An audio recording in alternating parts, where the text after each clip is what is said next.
Hello students, in this video we will see an application of multiple integral, that is center of gravity.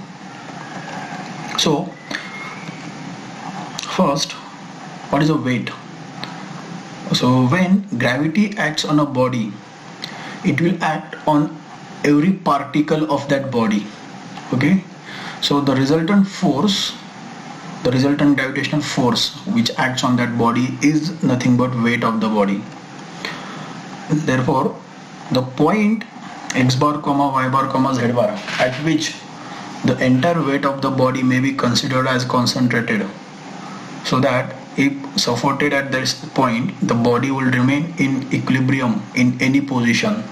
So that position is called as a center of gravity. So basically, center of gravity is a position, it is a location. Okay, it is given by this x bar comma y bar comma z bar. Now, so in other words, it is a point at which all the weight of the body is considered to be concentrated. Okay, so point about which the body will balance. So this is what center of gravity is. So as you all know, the teeter-totter game, in that game the center of gravity is dependent on the weight distribution of the body. Suppose we have two kids having same weight, so in this case center of gravity will be at this position. But what if one kid is having more weight compared to other kid?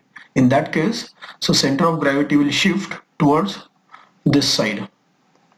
So it depends on the weight distribution in the body. Let us see some examples.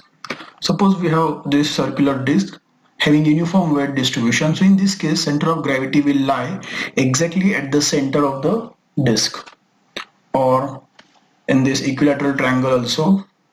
Again, we are assuming that the weight distribution is uniform. So in this case, center of gravity will be here. Suppose we have this box here.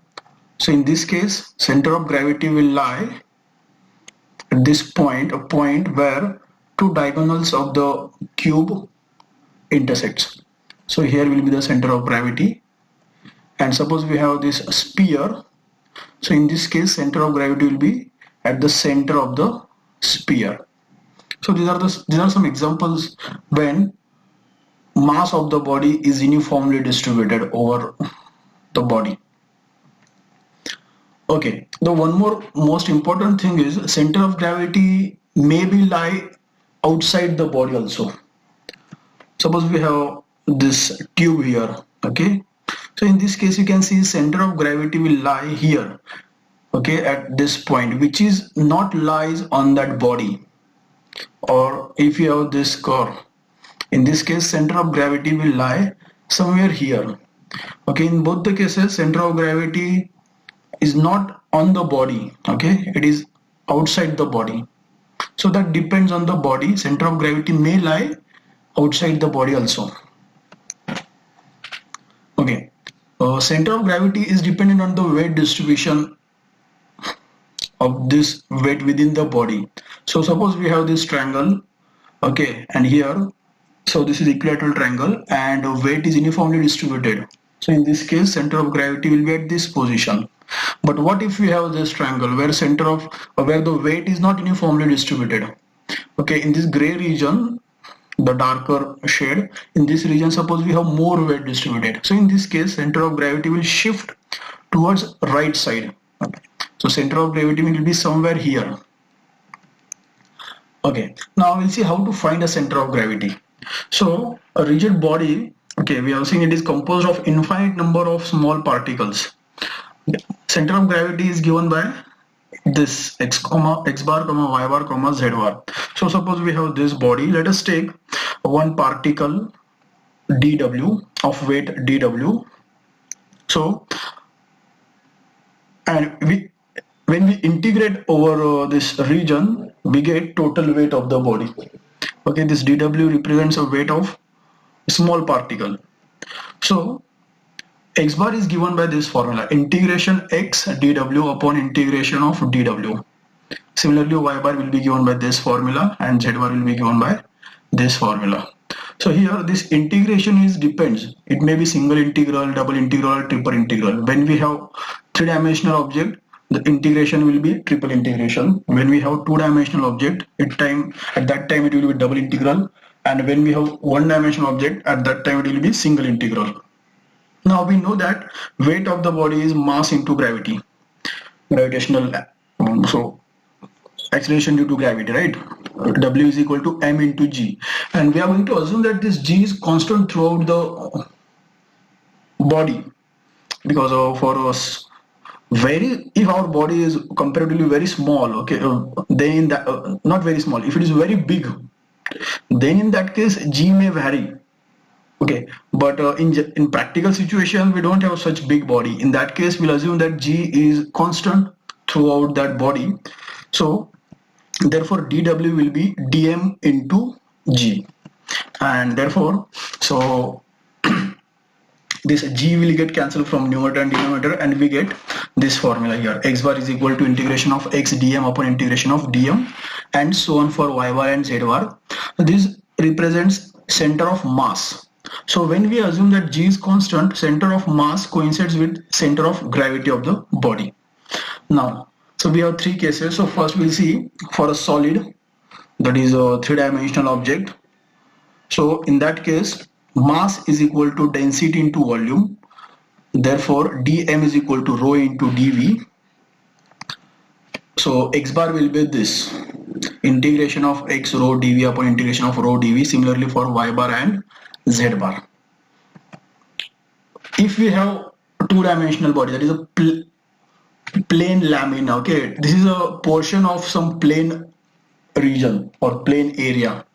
So in this case, so suppose we have this plane here, and this blue color is our body.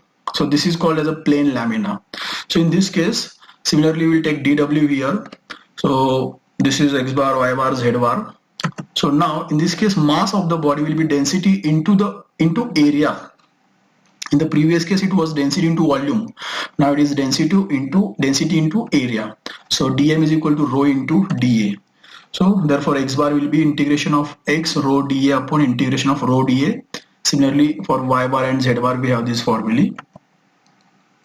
Suppose we have this plane lamina in xy plane. In that case z bar will be 0 because our body lies in xy plane, and therefore center of gravity will be given by x bar comma y bar, and these are the formulae for x bar and y bar. Now third case is for center of gravity of an arc. In this case, so mass will be given by density into arc length. So dm is equal to rho into ds, and therefore these are the formulae for x bar, y bar and z bar. And if this arc lies in xy plane, then z bar is equal to 0, and center of gravity will be given by x bar comma y bar. Okay, now we'll see for an arc how to find ds. If you are in Cartesian coordinate system, okay, if equation is of the form y is equal to f of x, this is the formula of ds. If x is equal to f of y, this gives us formula for ds. And if you have parametric equation, x is equal to f1t, y is equal to f2t, this is how we will find ds. If you have polar equation, then if r is equal to function of theta, then ds will be this. If theta is a function of r, this is a ds. And when we have parametric equation, r is equal to f1t, theta is equal to f2t, then this is a formula to find ds. So this is how we can find ds for arc.